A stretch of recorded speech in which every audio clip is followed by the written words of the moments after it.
Welcome back, all you Fabricans and Fleshbags, to the Super Not Funny Show Reviews.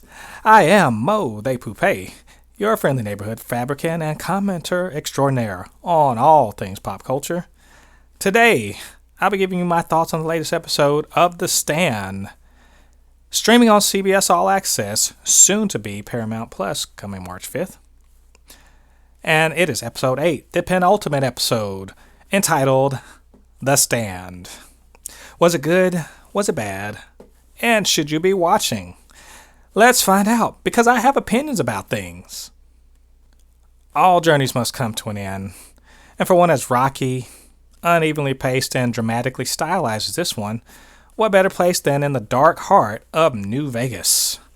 Episode 8 is titled The Stand, and you'd be forgiven for not quite getting what it has to do with what happens in this episode. It's supposed to be about how Ray, Glenn, and Larry stand up for themselves, for their principles, and for the people of the Boulder Free Zone against Randall Flagg's New World Order. It's absolutely that, and effectively so at that, but it's as much, if not more, about the people of New Vegas and the stand they are forced to take as a result of what the trio do. Flagg, it turns out, is right to treat that trio as dangerous, and in seizing the opportunity to do so, he becomes the maker of his own doom. There's certainly a sense of inevitability in the episode, along with the ever-present dread that has surrounded this show. But unlike other episodes, that dread is not for our heroes, but for the people of New Vegas. I know, seems strange, right? A bunch of evil people. Or are they? Let's be clear, though. The trio is against a city of anarchists, hedonists, and fascists, and it means that they are dead. So we're not so much worried about them as wondering how their presence will ruin all of Flagg's plans, because in essence, that was the point of going out to confront him. Much of it revolves around the crumbling facade of Flagg's empire and how the trio exposes his weakness to his followers.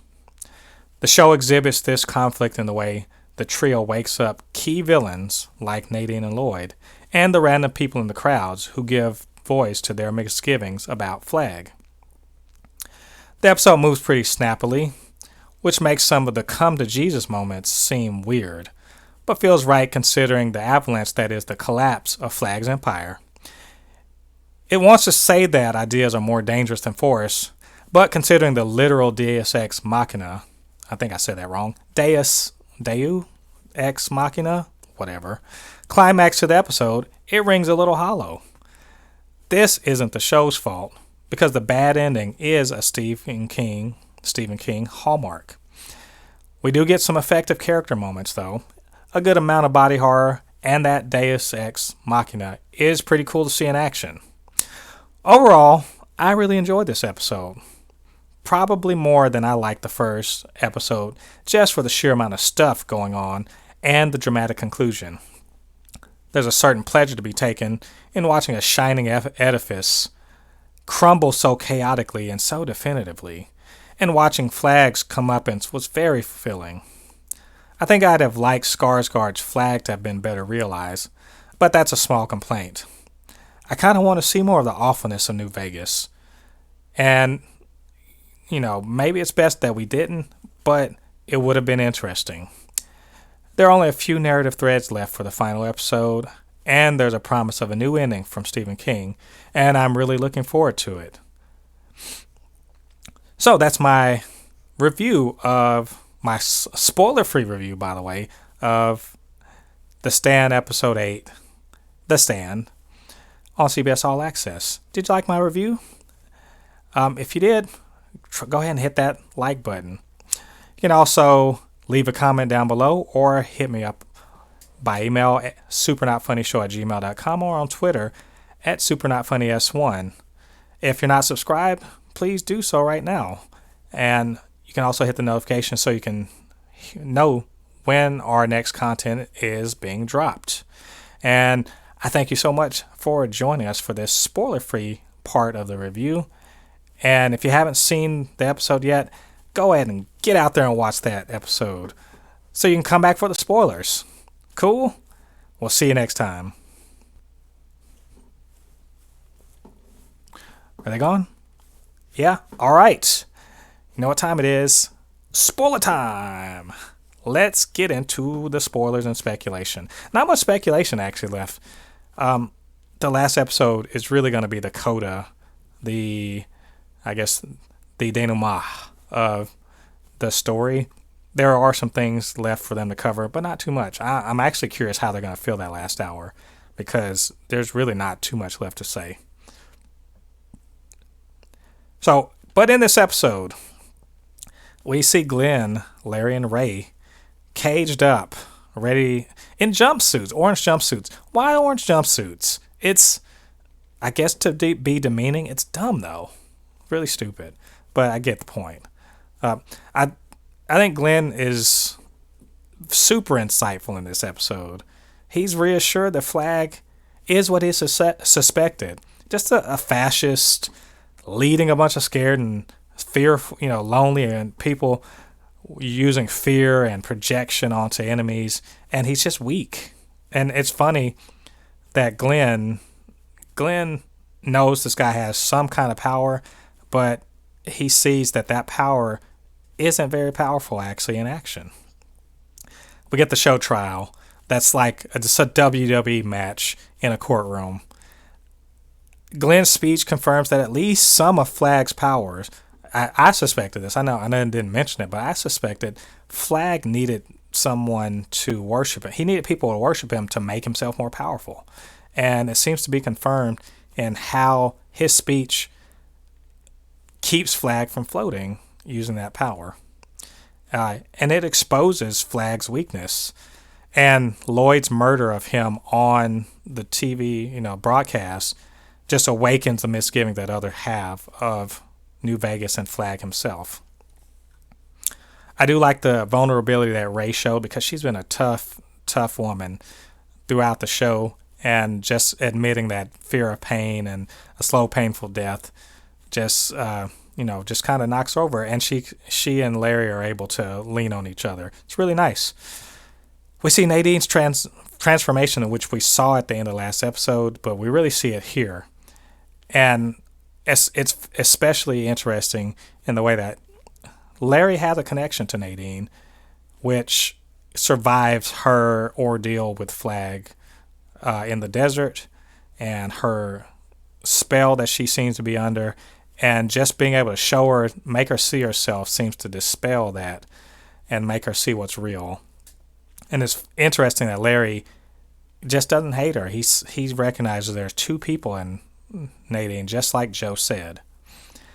Then we get to the labor, which is, it reminds me of Nightmare on Elm Street. I feel like either the director or the VFX, the SFX people looked at Nightmare on Elm Street 5 and like, let's do that scene again. It's ridiculous. Obviously fake stomach. It's crazy. But it's cool in the sense that Nadine has her coming to Jesus moment really, really, really late in the game. And she realizes that she's been used. She's not going to get the ending she wants. And that Flag screwed her over as much as he screwed over Harold. And that she's disposable.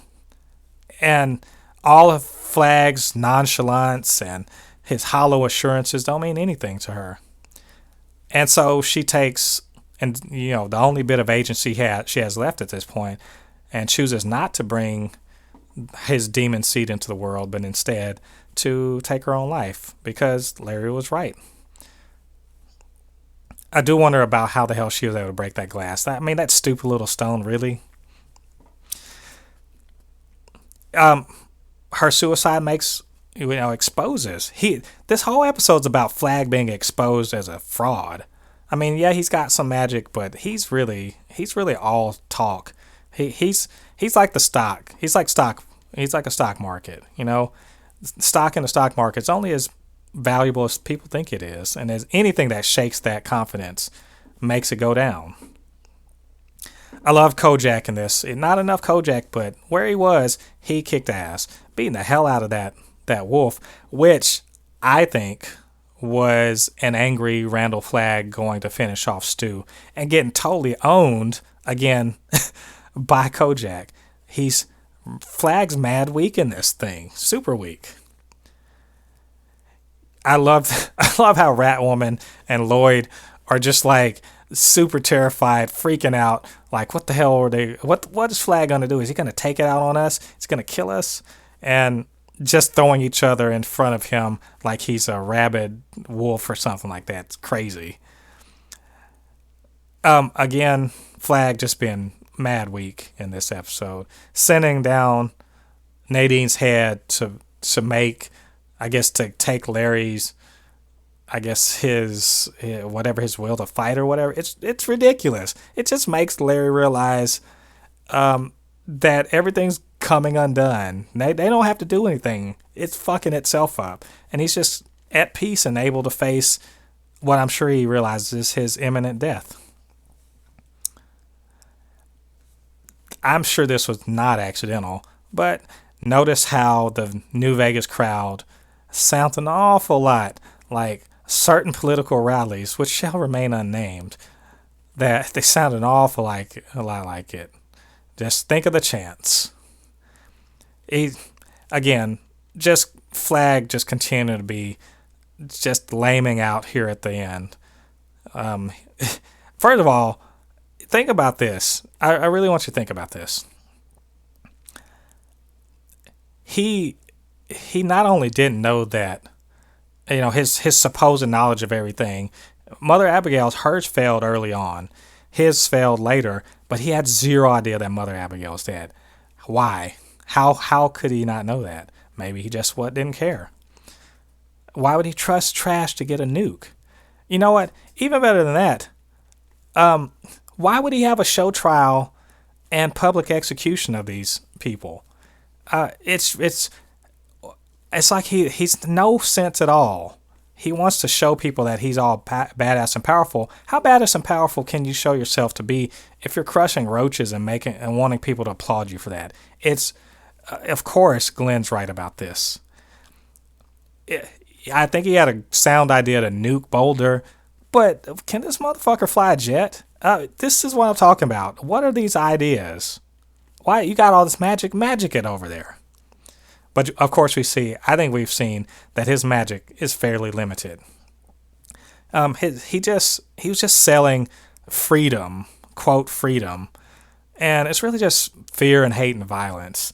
And that can't sustain itself. I really hated the "I will fear no evil" crap. Not because it's necessarily a bad mantra, but it's just so stupidly executed here. Probably one of the only things I didn't like about this episode. It seemed to work, but it just, thanks to Glenn sowing doubt and everything, and Flag's indecisiveness and his inability to, see this shit coming. He just, he's just doing the old fascist playbook. All that follow me are traitors and I got to kill them or whatever. But it's, all that said, who really is going to say I will fear no evil in this? I didn't like it. I did think it was interesting that Lloyd had a last minute change of heart, which is in the story, in the previous miniseries and in the book. So it's not surprising. But he should have ducked twice. So also maybe in the future you should shore up those stupid ass show chandeliers that can destroy people's faces. What about that Hand of God smoke monster though? I don't even know if I really liked it, but this isn't really the fault of the miniseries. This is this silliness is straight from Stephen King's imagination. So in a way, it's a cop-out as fuck. A real cop-out. But if it's got to be there, I guess it's got to be there. So who or what was it? No, could it be God? We don't know. Could be God. I watched it. I was like, oh damn, Palpatine hitting him with the Force lightning. The worst Force lightning. Does not play around. Never seen it bisect people like that. You really all the jerk ass characters that we know by name get straight slaughtered here. Like, I think it's interesting, actually, that the people who had a change of heart, who were like Lloyd and the other people said, I will fear no evil, they didn't die from the force lightning, interestingly enough. All the people who told the party line and stayed on Flag's side, that we knew by name, got completely annihilated by that lightning. Lucky them. I like Flag's face. He's like, no, it's not fair. This is my game. You're not supposed to be here. Damn you, God. And I like that lightning doesn't kill Flag, because I think it should be clear. He's a man, but he's not all a man. He's done some stuff. He's been around spells and all that shit. But it feels like every time the lightning hits him, it's dispelling some of his spells. And at the end, do we know, does Flag die? He seems to just disappear. What does that mean? I guess we're going to find out. Or maybe we won't. Who knows? I did like Tom Cullen showing up. Tom Cullen's my favorite character in this whole miniseries. Not enough of him in this series. He is a kind of a side character, but I don't give a fuck. I want to see more of him. And I suspect we'll get plenty of that in the next episode. And we see Joe talking again. And I would suggest that the theory about the shine being a thing in the Stand is probably on point. Just how does he know that Flag's dead? I think that Joe exhibits traits of the shine, and probably that most everyone in fact, I'd say everyone who survives probably has a shine. I'm going to go with that. There's no proof of that. Stephen King will probably never say it, but it just seems likely. And finally, we've never seen this before. Labor at the same moment as some distant, unforeseen catastrophe. Where have we ever seen that before? Ever in, in any story? Yeah, I think that was in the original story too, but still, let's do better. How about not that? But as I said, loved it. This episode was pretty great. Not sure how they're going to follow it up, but I liked it. So, well, what do you guys think about my review of The Stand Episode 8, The Stand? Why don't you leave me a comment, or down below, you hit me up an email, supernotfunnyshow@gmail.com, or on Twitter at supernotfunnys1. And, of course, hit the like button. Subscribe if you haven't already subscribed, and hit the notification so you can see when the Super Not Funny Show drops new content. All right, all you Fabricans and Fleshbags, thanks for joining me on this review of The Stand. Join me for the next final episode review of The Stand, coming up at the end of the week. And until then, you guys keep it real, and we'll see you on the other side of the thread. Peace.